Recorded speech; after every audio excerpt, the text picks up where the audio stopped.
ఏడు కొండల వైపు అడుగులు వేసా,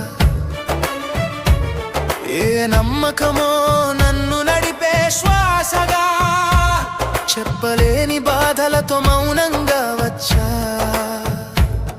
నీ ముందే నిలబడి నిన్నే అడిగా. ఏమి కోరాలో తెలియదు స్వామి, ఏది నిజమో అర్థం కాలేదు స్వామి. చేతులు జోడించి నిలబడ్డ వేళ నా కన్నీళ్ళే నా మాటలయ్యే వేళ. గోవింద గోవింద నీ చూపే నా ఆశల దారి వెంకటేశ.